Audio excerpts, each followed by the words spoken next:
இலக்கிய செயல்ல அடுத்து என்ன நடக்கலாம் அப்படின்னா, இலக்கியம் எப்படியாவது கௌதம் இருக்கிற இந்த மன உளைச்சல சரி பண்ணணும். ஏன்னா, கௌதம் பாவம். எப்ப பார்த்தாலும் தான் அப்பா யாரு? தான் அப்பா யாரு? கேள்வி அவர் மனசுக்குள்ள ஓடிட்டே இருக்கு. அதுக்கு முதல் காரணமே அந்த எஸ்எஸ்கே தான். அந்த எஸ்எஸ்கே சும்மா இருந்தா இந்த பிரச்சனையே இல்ல. ஆனா, அந்த எஸ்எஸ்கே தேவையில்லாம அடிக்கடி கௌதம டென்ஷன் ஆக்கி விடுறான். அவன் தான் கௌதமுடைய அப்பான்னு கௌதம்க்கு மட்டும் தெரிஞ்சுன்னா, கண்டிப்பா கௌதம் தாங்கிக்க மாட்டாரு. இது எப்படி நாம சரி பண்ண போறோம்? அது மட்டும் இல்லாம ஒரு பக்கம் ஜானகியத்த வேற கார்த்தியை எப்படியாவது இந்த வீட்டுக்கு கொண்டு வரணும் அப்படின்னு கஷ்டப்படுறாங்க. அவங்களும் பாவம் தானே! இப்படி எல்லாத்துக்கும் காரணமா இருக்கிறது அந்த எஸ்எஸ்கே. இந்த அஞ்சலி வேற பண ஆசை புடிச்சு போயி, எது சரி, எது தப்புன்னு தெரியாம தேவையில்லாத பிரச்சனை பண்ணிட்டு இருக்கா. அவ சரி பண்ணலான்னு பார்த்தாலும் முடியாது. இதுக்கெல்லாம் ஒரே வழி, அந்த எஸ்எஸ்கேவ நாம ஏதாவது பண்ணி தான் ஆகணும். எஸ்எஸ்கேவ ஏதாவது பண்ணிட்டோம்னா, அதுக்கப்புறம் இந்த எல்லா குழப்பத்துக்கும், பிரச்சனைக்கும் ஒரு முடிவு கிடைச்சிரும் அப்படின்னு நம்ப இலக்கியா யோசிக்கிறாங்க. இலக்கியா யோசிக்கிறது சரிதானே! நீங்களா இருந்தாலும் சரி, நானா இருந்தாலும் சரி. அந்த இடத்துல அதானே யோசிப்போம். ஏன்னா, அவன் பாட்டுக்கு ஒரு ஓரமா உட்காந்துக்கிட்டு எல்லா பிரச்சனையும் தூண்டி விட்டுட்டு இருப்பான். அது எல்லாத்தையும் சரி பண்ணிட்டே இருந்தோம்னா, நமக்கே கடுப்பாயிடாதா? அதுக்கு அவன ஒரேதிரியா முடிச்சுட்டா என்ன? அப்படின்னு தான் தோணும். அந்த மாரி தான் இலக்கியா முடிவு பண்றாங்க. ஆனா, எஸ்எஸ்கேவ சிக்க வைக்கிறது அப்படிங்கிறது அவ்வளோ ஈஸியான விஷயம் இல்ல. ஒண்ணு கார்த்திகிட்ட போயிட்டு எஸ்எஸ்கேவ பத்தி சொல்லி புரிய வைக்கணும். அது தலைகீழா நின்னு தண்ணி குடிக்கிற மாரி தான். ஏன்னா, கார்த்தி முழுசா எஸ்எஸ்கேவ நம்புறான். அப்படி இருக்கும்போது நாம போயிட்டு என்ன சொன்னாலும் கண்டிப்பா கார்த்தி நம்ப போறது இல்ல. அதனால அது வேஸ்ட்டு.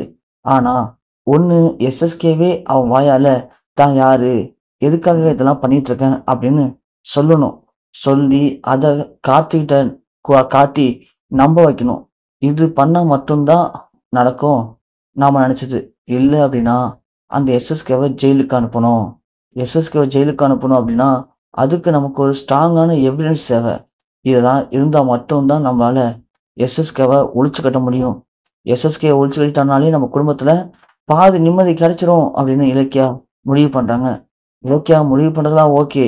அதுக்காக இலக்கியா என்ன பண்ண போறாங்க அப்படிங்கிறது தான் இந்த கதையில மிகப்பெரிய ட்விஸ்ட்டா இருக்க போது.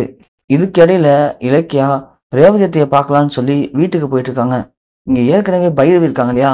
அவங்க போயிட்டு எஸ்எஸ்கேட்ட, "எஸ்எஸ்கே நீங்க தேடிட்டு இருந்தீங்க அந்த ரேவதி. அந்த ரேவதி இப்போ வேற எங்கேயும் இல்ல.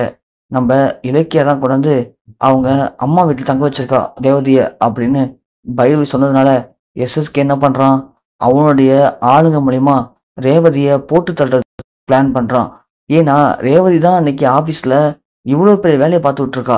அவ உயிரோட இருக்க வரைக்கும் நமக்கு என்னைக்கா இருந்தாலும் டேஞ்சர் தான். அது மட்டும் இல்ல, ரேவதிக்காக இலக்கியா இந்த அளவுக்கு இறங்கி ஹெல்ப் பண்றா.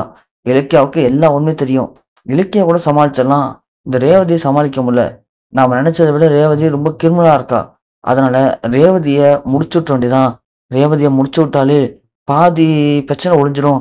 அது மட்டும் இல்லாம முடிஞ்சா ரேவதிய இப்போ இருக்கிறது இலக்கியா வீட்ல. ஸோ ரேவதிய முடிச்சு விட்டு அந்த பழி தூக்கி இலக்கியா மேல போட்டோம்னா, இலக்கியா காலி ஆயிடுவா. ஒரே கல்ல 2 மாங்கா அப்படின்னு நம்ம எஸ்எஸ்கே பிளான் பண்றாரு. பிளான் பண்ணி ரவுடி பசங்கள இலக்கியா வீட்டுக்கும் அனுப்புறாங்க. ஸோ இலக்கியா அப்பதான் வீட்டுக்கு வந்துட்டு இருக்காங்க. அந்த நேரத்துல ரவுடி பசங்க கரெக்ட்டா இலக்கியாட்டயே வந்து நின்னு, இந்த இலக்கியான்னு ஒருத்தன் இருக்காங்கல்ல, அவங்க வீடு எங்க இருக்கு? அப்படின்னு விசாரிக்கிறாங்க. இலக்கியா ஒண்ணு, "எதுக்குங்க? யார் நீங்க?" அப்படின்னு விசாரிக்கும்போது, "இல்ல, நாங்க அவங்க வீட்டுக்கு சொந்தக்காரங்க தான். அந்த வீட்டுக்கு தான் போயிட்டுருக்கோம்" அப்படின்னு சொல்ல, இலக்கியாவும் உடனே வீட்டு அட்ரஸ சொல்றாங்க. சரின்னு சொல்லிட்டு அவங்க கிளம்பி போறாங்க. ஆனா, அவங்கள பார்க்கவே சரியில்ல. உடனே இலக்கியா என்ன பண்றாங்க, ரேவதிக்கு கால் பண்ணி, "அத்த, நீங்க என்ன பண்றீங்க? கதவ தாப்பா போட்டுட்டு கொல்லை பக்கமா வந்துருங்க." "ஏன் இலக்கியா என்னாச்சு? நான் சொல்ற மாரி கேளுங்க அத்த. நான் வந்துட்டு இருக்கேன்" அப்படின்னு சொல்றாங்க. ரேவதியும் கதவ தாப்பா போட்டுட்டு கொல்லை பக்கம் வந்துடுறாங்க. அந்த ரவுடி பசங்க 3 பேரு போய் பார்த்துட்டு, "ஏய் இந்த வீடு தான்டா, வாங்க உள்ள போலாம்" அப்படின்னு சொல்லி கொல்லை பக்கமா வந்து செவுருல குதிக்கும்போது, கரெக்ட்டா இலக்கியா அவங்கள கண்ல பெப்பர் ஸ்ப்ரே அடிச்சு மடக்கி புடிச்சுடுறாங்க. புடிச்சுட்டு கட்டி போடுறாங்க.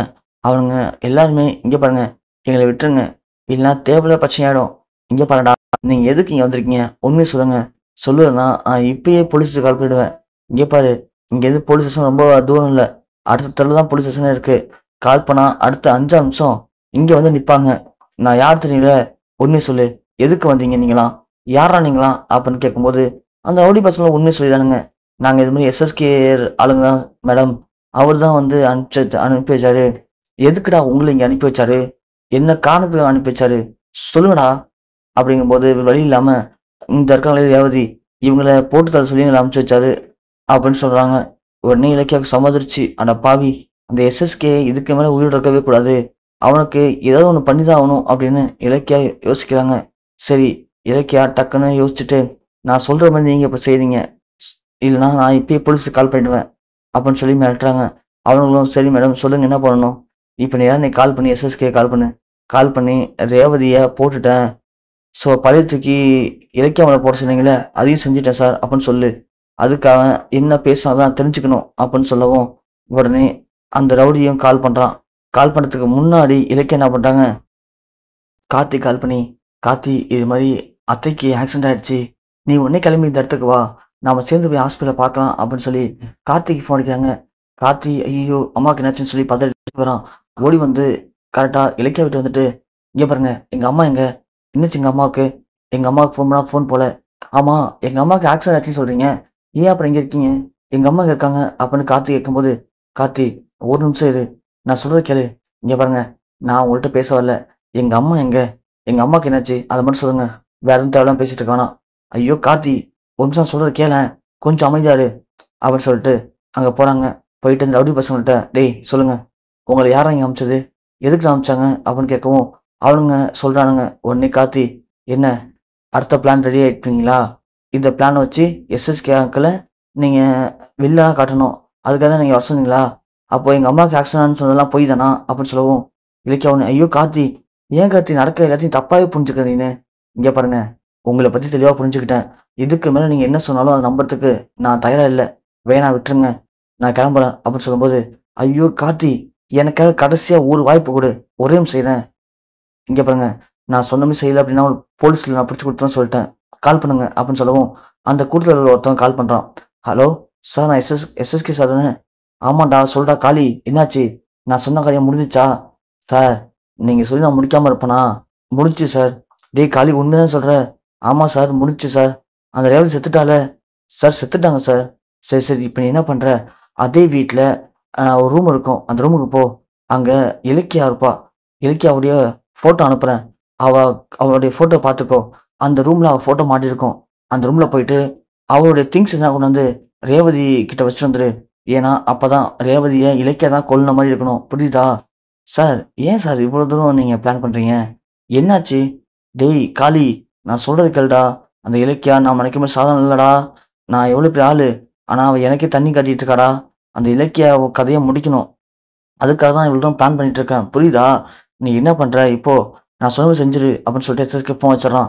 வச்ச உடனே இலக்கியா கால் பண்ணுறான். என்ன இலக்கியா என்ன பண்ணுற அப்படின்னு கேட்டு எஸ்எஸ்கே இலக்கியா உடனே என்ன எஸ்எஸ்கே எனக்கு எதுக்கு கால் பண்ணிருக்கீங்க நீங்கள் இப்போ, இங்கே பாரு இலக்கியா நீ எனக்கு எவ்வளோ குறைச்சல் கொடுத்த, கார்த்தியை நான் கஷ்டப்பட்டு நாகு வச்சு கடத்தினேன், ஆனால் நீனு அதே கார்த்தியை கடத்தின நாகு வச்சு உன் பக்கம் திருப்பிக்கிட்ட, ஆனால் கடத்திக்கிட்டோம் நான் கார்த்தியை நம்ப வச்சு அவனை முட்டலாக்கி உங்கள் பக்கமே திருப்பி விட்டேன், இப்பயும் ஒன்றும் கெட்டு போல, நான் பண்ணதான் தப்புன்னு சொல்லி என் காலில் வந்து விழுந்து மன்னிப்பு கேளு நீ கௌதமும் விட்டுறேன், இல்லைன்னா நீ கௌதம் திரும்பவும் ஜெயிலுக்கு போகிறது உறுதி தான், அதுக்கான எல்லா வேலையும் பார்த்துட்டேன், இங்கே பாரு நீ என்ன வேணும் பண்ணிக்கோ, ஆனால் கார்த்தி ஒரு முட்டா பைய, அவன் நான் சொல்கிறது மட்டும்தான் கேட்பான், அவனை பயன்படுத்தி உங்கள்கிட்ட சுத்தலாம் பிடுங்கிட்டு ஒன்னையும் அந்த அனாத பைய கௌதமியும் நடுத்துல நிப்பாட்டாமல் விட மாட்டேன், அது எல்லாத்தையும் நான் கார்த்தி வச்சா பண்ண போகிறேன், ஏன்னா கார்த்தி எது சொன்னாலும் அப்படியே நம்புவான், அவனுக்கு கொஞ்சம் கூட சொல் புத்தியும் கிடையாது சுய புத்தியும் கிடையாது, அதனால நீங்கள் பண்ண தப்புக்கெல்லாம் நீங்கள் இந்த எஸ்எஸ்கிட்ட மாட்டிக்கிட்டு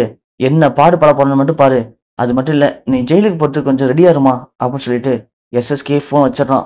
இலக்கியா உடனே கார்த்தியை பார்த்து என்ன கார்த்தி பேசுனது எஸ்எஸ்கே தானே, அந்த எஸ்எஸ்கே இப்போ என்னலாம் பேசினான் பார்த்தல, இப்பயாச்சும் உனக்கு புரியுதா இல்லையா, உனக்கு கடத்தினதுலேருந்து இங்கே நடக்கிற எல்லா பிரச்சனையும் காரணம் யாருன்னு சொல்லிட்டு, இல்லை இப்பயும் இதுக்கெல்லாம் காரணம் நானும் கௌதம் தான் சொல்ல போறியா, சொல்லு கார்த்தி அப்படின்னு கேட்க கார்த்தியால பதில் பேச அப்படியே கார்த்தி கலங்கி நிற்கிறான். என்னை மன்னிச்சிருங்க நீ அப்படின்னு கார்த்தி இலக்கிய கையை பிடிச்சி பயங்கரமா அழுகவும் ஆரம்பிக்கிறான்.